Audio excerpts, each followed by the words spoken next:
We just got finished watching a 5-part series of the real estate show, talking about procedures and the different procedures as you went along the real estate transaction.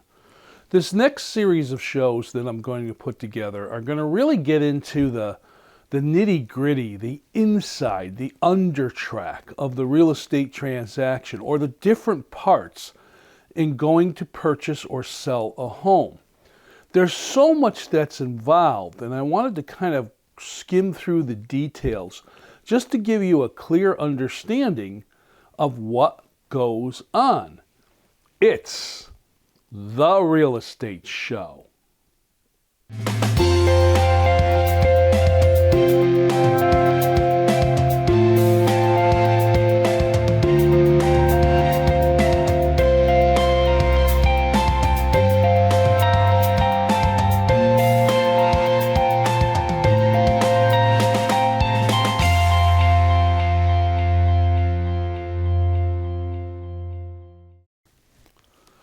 Welcome to the Real Estate Show. My name is Rick Naples. I'm the host and the owner of a brokership called Zone Realty LLC with our slogan, You Zone Your Home. The real estate transaction, finding a house, hiring a realtor, then perhaps making an offer on a home, negotiations on the offer on the home, then the inspections that have to happen. What about the bank financing or the appraisals? And then eventually getting to a closing. All these different things are going to involve a lot. You have to, basically psychologically prepare yourself for the process. It could be extremely stressful. You know, if you're in a situation where you need to sell your home in order to move on to the next step of your life, sometimes you feel a little overpressured, and you might make decisions that are not in your best interest. It's the same thing when you come to this decision to buy a home. Let's say, for instance, that you decide to get into the real estate market and you see that there's very little inventory out there right now. And of the few houses that are for sale, maybe only one or two of them are going to work for you. So you may make the decision that I have to buy this particular property. This is the house for me.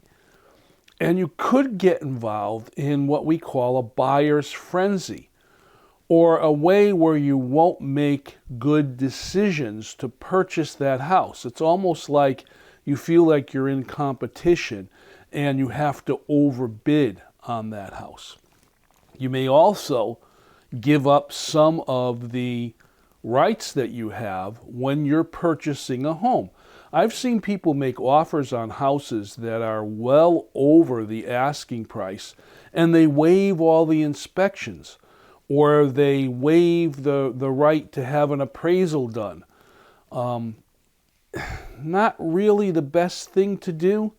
I've even heard of stories of people deciding not to use a realtor during the transaction. They're going to go directly to the seller and negotiate one-on-one. This opens up a lot of vulnerabilities, and it could open up some misunderstandings that could lead to lawsuits because of disagreements. So there's a lot that gets involved. I want to talk on this part of the show about the process of looking for a home. And I touched on that as far as procedures are concerned. So let's set up a scenario here. You've decided that you want to get into the real estate market and you want to look at a home. Well, of course, you're going to have to make a couple of decisions. First of all, you have to know how much you can afford. You know, what's the mortgage potential payment going to be? Piece of advice to the buyers that are out there. In fact, it's funny, I just recently had a conversation with a buyer that bought a home. It was their first home, first time they've ever ventured into the real estate market. And they were really excited, and they bought their first home. And they went through that bidding process. They actually overbidded, but they did get the house. And they eventually did close, and they moved in, and so on and so forth. And he was out in the yard doing what all homeowners do. mowing his grass, and he happens to be a neighbor of mine, so I had an opportunity to kind of talk to him a little bit because we were both out in the backyard. And one of the things he said to me, which I thought was very telling, he did not realize that owning a home was so expensive. In other words, he did not really plan ahead about all the different additional expenses that are involved when you own a home. You get wrapped up in the excitement. You get wrapped up in, I finally found a home. This is going to be perfect for me to grow my family. This is in the right location. This has everything that I want for bedrooms and bathrooms and a yard and location to amenities and so on and so forth.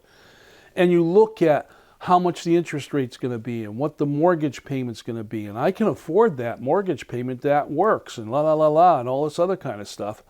But you don't think of the unforeseen or the regular maintenance expenses that come along with buying a home.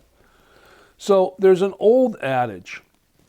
Many of you who've known me for years know that 20 years ago, 25 years ago, well, actually longer than that, I used to be in the automobile business, and I was one of the pioneers that was one of the first salespeople in Connecticut to grasp the idea of automobile leasing on the consumer side.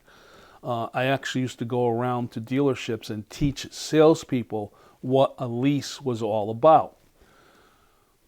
The concept there was a buyer was able to take the future value of a car and use it almost like a down payment to lower the payment on the car to make it more affordable.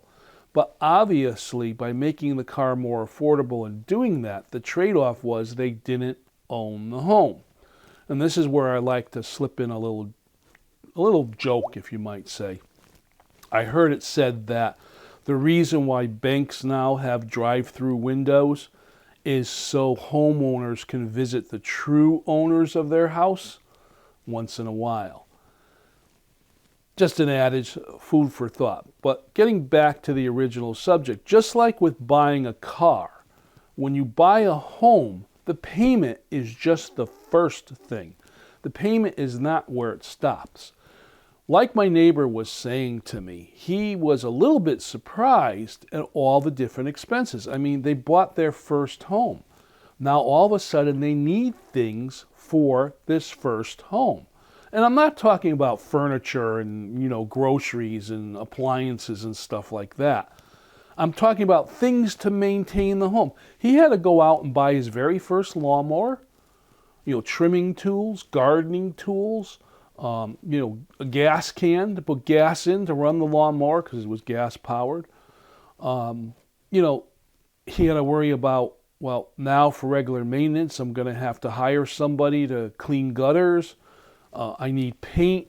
I need a tool set, to fix things around the house. What if a window breaks? What if a screen breaks? How do I fix that? What do I do as far as the furnace is concerned? He wasn't in the house more than 2 weeks and the central air conditioning system started giving problems. So he had to hire a service person to come out and fix that. An additional expense. You've got just the normal expenses of living in the house. You have to heat it. You have to cool it. You have to supply electricity to it. In his case, he's in an area where you don't get good reception via an antenna on a TV, so he had to subscribe to a TV service and an internet service. All these things added up. And he was a little overwhelmed because not only did he have a big mortgage payment because he overbid it on the house, but now he's got all these additional expenses that he did not really factor into his budget. So he said it's quite a strain. It's quite a, to use a car term, a sticker shock. He didn't expect it to be so expensive to live in that home. Not only that, but you also have to factor in things like gas for the car. Now, why would you factor in gas for the car when you're buying a home? The car's got nothing to do with the home, right? Well, you have what's called commuting time. I mean, obviously you have to get to your job in order to earn the money to make your mortgage payment and pay all these other expenses. And he did not realize that the commuting expense was going to be slightly a little bit more to get to his job, because where they lived in their apartment, he was like 15 minutes away from work. Now that they've bought a home, he has a 35 to 40-minute drive back and forth. So, of course, there's additional gas costs, additional wear and tear, additional maintenance costs on the cars. All these things start to pile up. So when I'm doing a buyer interview, or when I used to do buyer interviews, one of the things I would talk about with a potential buyer is the costs of owning a home. And you have to factor in these additional costs. When I was way back in the day, as I said, leasing cars, one of the discussions I would have with a potential car buyer was the expenses of the car they were looking to lease. It was an interesting contract because they would make payments on the car, but they didn't actually own it, but they were responsible for all the maintenance expenses on the car, putting insurance on it and gas in it and fixing it when it's broken and so on and so forth. It's the same thing with a house. You finance a home and you get a mortgage on the house. The bank holds the title to the house until you pay off that mortgage. But you have to pay the property taxes, the insurance costs, and all the maintenance costs of owning that home. There are advantages and there are disadvantages. So basically, the idea that I would talk about is take whatever the mortgage payment is going to be and double that, because that kind of gives you a true expense of what it's going to cost to live in that home. Now, people have argued with me and they've said, Rick, if you take the mortgage payment and you double it, that's too much. A house isn't going to cost that much to operate. Well, maybe not. Depends on the home, right? The size of the home, where the home's located, and so on and so forth. But if you get yourself in the mind frame that if your mortgage payment is XYZ dollars per month and you double that factor, that's the number you truly have to look at if you're going to make this decision to buy a home. There are a lot of us that don't buy homes or don't get into the real estate market because we want to rent as opposed to buy. Now, I'll talk about that just a little bit. In today's dollars, it might make sense to purchase a home as opposed to renting a place. When you buy a home, you're going to build up what's called equity. In other words, every time you make a mortgage payment, a certain portion of that mortgage payment, after taxes and insurance and so on and so forth, is going to go towards the principal amount you borrowed to buy that home. That principal amount gets reduced. And as the house goes up in value and the principal gets reduced, you build a difference. The difference is what we call equity. You can't do that when you're renting an apartment. When you rent an apartment, you're cutting a check every single month and you're giving it to the landlord. Now, unless you're in an apartment that has a fixed rate where your utilities are included in your rent, you still have the additional expense of the rent and your electric and your heat and so on and so forth, as well as groceries and whatever on top of that, correct? Well, again, looking at a house, you have to make sure that you have the monies over and above what the mortgage payment's going to be. And a lot of people find themselves that they'll purchase a house and they'll float themselves loans to keep everything going. In other words, what I mean by float is they'll use credit cards. They'll find themselves in a spot where the mortgage payment is a little tough to handle, and in order to cover all the other expenses, they'll use their credit cards. This puts them in a situation of creating a debt that they didn't really prepare for. So a year or 2 years or 3 years into the loan of the home, they find themselves in a position where they're looking at what that equity amount is, and they're doing an equity loan. Or in some cases, if the interest rates aren't too high, they're just refinancing the whole thing in order to pull money out to reduce the debt that they've additionally incurred after they purchase the home. More and more, buyers have to realize that purchasing the home is just the first step. There are a lot of other expenses that are involved, and you need to be prepared for that. Now, let's kind of switch gears a little bit and talk about the seller of a home. All the seller wants, bottom line, is enough monies to be able to pay off a mortgage if there's a mortgage on a house, and have monies to pay off additional debts to put them in a position to purchase the next property they want to buy. Now, if they're getting outrageously high offers on their home, they might feel that they want to take the highest offer, especially if it's an all-cash offer. Now, here's where you have to have caution, because sometimes all-cash offers are not what they seem to be. Let me explain what that means. All-cash offers doesn't mean that someone's rolling up in front of the house with a big wheelbarrow full of cash and is going to just give you cash to buy your home. A cash offer or purchasing cash could be nothing more than wording. I've seen in the past as a realtor someone make an offer on a home and check off it's a cash offer to get the deal. In other words, to try to entice the seller to accept their contract because it's a cash offer.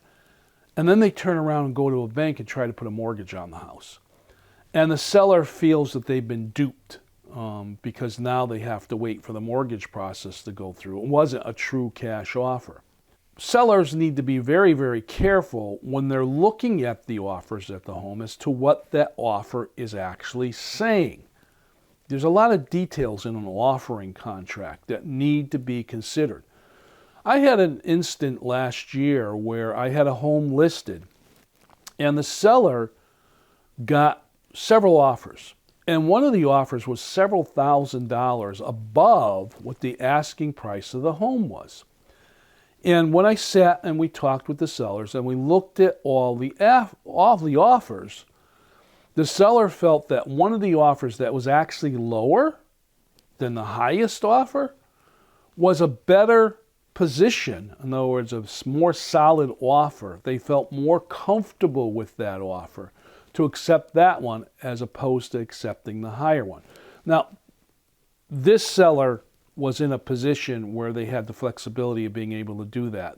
They weren't chasing money to pay off a bunch of debts or whatever it might be. They were looking for a good, solid offer that gave them what they needed so they can move on to the next property. So even though offers came in a little bit higher, their decision was not to go with a higher offer, was to go with an offer they felt comfortable about. So having said all that, to you potential buyers out there and to you potential sellers out there, this brings me back to the very basics of why it's so important to hire a professional. You can definitely negotiate directly. You know, you can be someone who wants to buy a home and go to your bank and get a loan or, do a pre-qualification, whatever it might be, and then go out there to people that are looking to sell their homes and try to negotiate with them directly, one-on-one. The issue with that is that sometimes negotiating one-on-one is a lot more intense and stressful than it needs to be. It's very hard to make hard decisions concerning a large purchase when you're dealing with someone face-to-face because the emotional factor gets in the way. It's hard to look somebody in the face and say, I'm not going to do that. You're asking too much money. You got to do this, and so on and so forth. Some of us do that every day. Some of us are very uncomfortable with that. So hiring a realtor as your professional, whether you're buying or selling, gives you that ability in a transaction to do what we call an arm's length transaction. In other words, you have a buffer.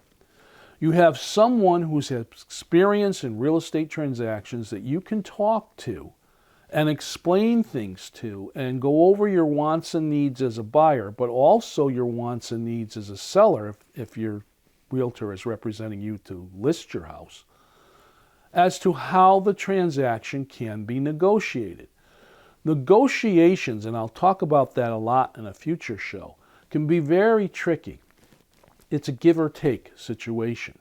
So by hiring the realtor to help you get through the deal, you have someone that's there to be your confidant, that's there to be your guide, that has the experience with all the paperwork that's got to go hand in hand, but also has sold and closed a number of homes with different people from different walks of life and homes in different sizes and shapes in different areas, to have that experience to enlighten you to some of the pits and challenges that there might be when it comes to purchasing a home.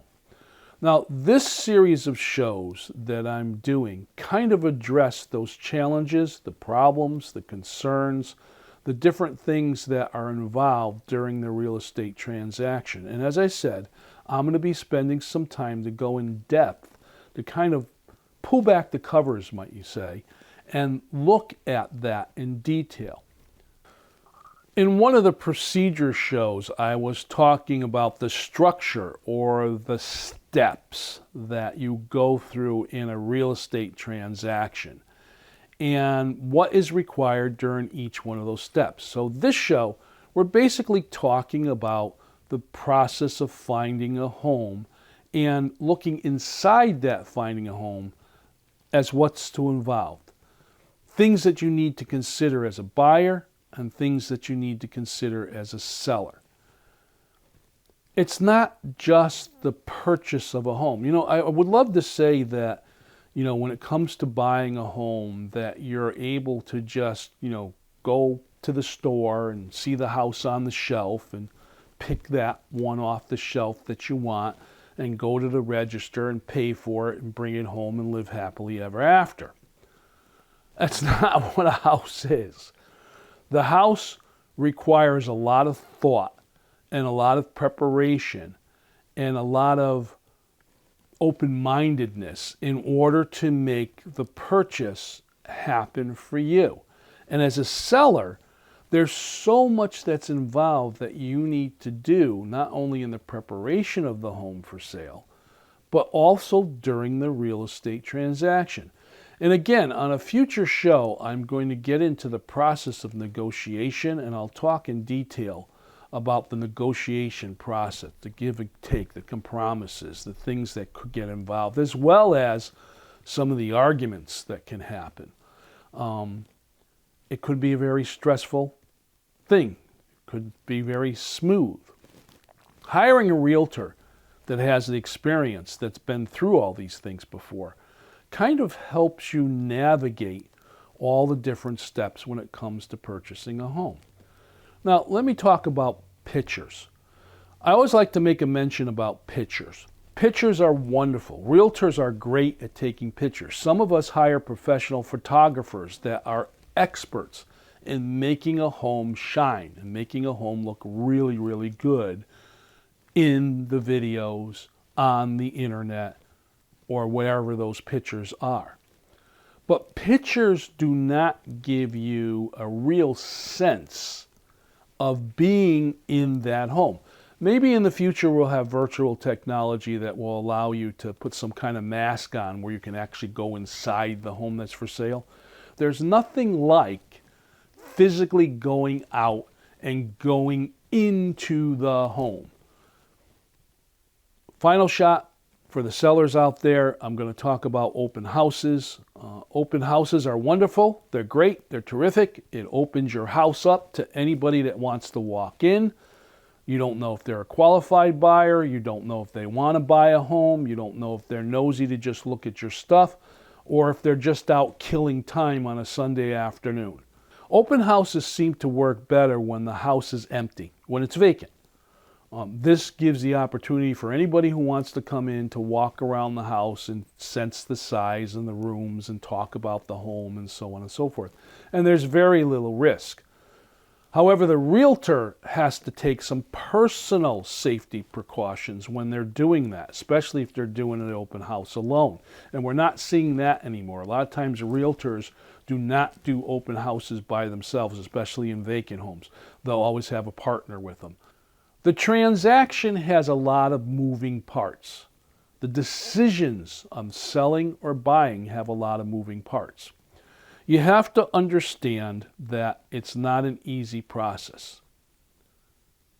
My name is Rick Naples, and this has been The Real Estate Show. I thank you very much for watching, and I'll see you next time.